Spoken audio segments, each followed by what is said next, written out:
भारत में एक नया स्वदेशी ऐप अर्ताई बहुत तेजी से पॉपुलर हो रहा है। इसे भारतीय कंपनी ज़ोहो ने बनाया है। अर्ताई ने चैट जीपीटी और गूगल जेमिनी जैसे बड़े और पॉपुलर ऐप्स को डाउनलोड्स के मामले में पीछे छोड़ दिया है। गूगल प्ले स्टोर पर 27 सितंबर को ये ऐप 117वें स्थान पर था, लेकिन 1 अक्टूबर को यह तीसरे स्थान पर पहुंच गया है और अगले ही दिन यानी 2 अक्टूबर को ये पहले स्थान पर आ गया। हरियाणा के आईपीएस अधिकारी वाई पूरन कुमार की आत्महत्या को लेकर राहुल गांधी ने बीजेपी और आरएसएस पर निशाना साधा है। उन्होंने एक्स पर लिखा, जब एक आईपीएस को उसकी जाति के कारण अपमान और अत्याचार सहने पड़े तो सोचिए आम दलित किन हालात में जी रहा होगा। रायबरेली में हरिओम वाल्मीकि की हत्या, सीजेआई का अपमान और अब आईपीएस की मृत्यु बताती है कि वंचित वर्ग के खिलाफ अन्याय चरम सीमा पर है। मनुवादी सोच ने समाज को विष से भर दिया है। सीएम योगी ने यूपी के उरई में एक जनसभा को संबोधित करते हुए अपराधियों को चेतावनी दी है। उन्होंने कहा कि बेटियों की सुरक्षा में सेंध लगाने वालों और गरीबों की जमीनों पर कब्जा करने वालों के लिए चौराहे पर यमराज खड़े हैं। इसके अलावा सीएम ने सपा सरकार पर निशाना साधते हुए कहा कि उनकी सरकार में अराजकता फैली थी और दलित महापुरुषों के स्मारकों को खत्म करने की कोशिश की गई थी। आज बीजेपी सरकार जीरो टॉलरेंस नीति को दोहरा रही है। वृंदावन के संत प्रेमानंद महाराज से मिलने यूट्यूबर एल्विश यादव उनके आश्रम पहुंचे।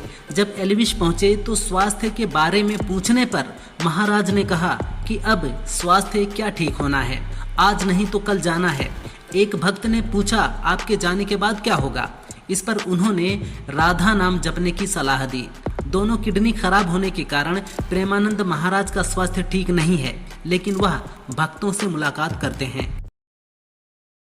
पीएम मोदी ने डोनाल्ड ट्रंप से फोन पर बात की है। उन्होंने ऐतिहासिक गाजा शांति समझौते के लिए ट्रंप को बधाई दी है। दोनों नेताओं के बीच भारत अमेरिका व्यापार समझौते पर भी चर्चा हुई।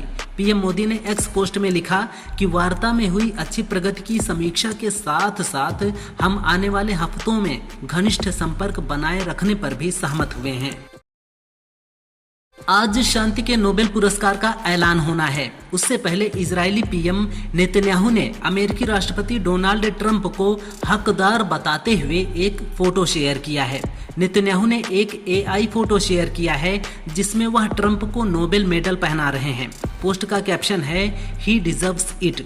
बता दें कि ट्रंप विश्व में 7 युद्ध रुकवाने का दावा कर खुद को शांति पुरस्कार का हकदार बता चुके हैं। दुनिया भर में 10 करोड़ से ज्यादा इमारतें सदी के अंत तक पानी में डूब सकती हैं। मैकगिल यूनिवर्सिटी के वैज्ञानिकों की नई स्टडी के मुताबिक अगर हम जीवाश्म ईंधन जैसे कोयला और पेट्रोल डीजल का इस्तेमाल नहीं रोकेंगे तो समुद्र का जल स्तर बढ़ जाएगा। अगर समुद्र का जलस्तर सिर्फ आधा मीटर भी बढ़ जाए तो करीब 30 लाख तटीय इमारतें डूब जाएंगी। 5 मीटर या उससे ज्यादा बढ़ गया तो खतरा कई गुना ज्यादा हो जाएगा। भारत में भी इसका गंभीर असर पड़ेगा।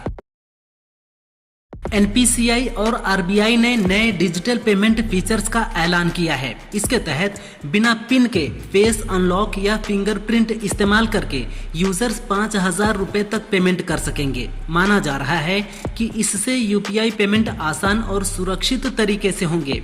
हालांकि बड़ी पेमेंट्स के लिए अभी भी बायोमेट्रिक्स की जरूरत होगी। यूपीआई की ये सर्विस शुरू हो गई है। अभी ज्यादातर यूपीआई सर्विस ऑफर करने वाले ऐप्स पर यह सुविधा नहीं मिल रही है। 1965 में जॉर्डन में जन्मे फिलिस्तीनी रिफ्यूजी उमर एम यागी संघर्ष करते करते नोबेल पुरस्कार तक पहुंच गए। एक कमरा, दर्जन भर लोग, अनपढ़ माँ बाप, ये हालात उमर के सफर की मुश्किलों को पल भर में बयां कर देते हैं। संघर्षों में पला बढ़ा शख्स ही रेगिस्तान में हवा से पानी बनाने जैसा कल्याणकारी चमत्कार कर सकता है।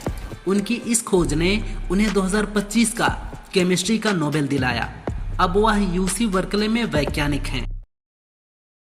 पाकिस्तानी पीएम शहबाज शरीफ ने भारत पर गंभीर आरोप लगाया है। शहबाज ने कहा कि पाकिस्तान में 11 अधिकारियों की हत्या के पीछे भारत का हाथ है। हम भारत समर्थित आतंकवादियों के नापाक इरादों को कुचल देंगे। राष्ट्रपति जरदारी ने कहा कि पाकिस्तानी सेना फितना अल हिंदुस्तान और फितना अल ख्वारिज का इस्तेमाल करती है।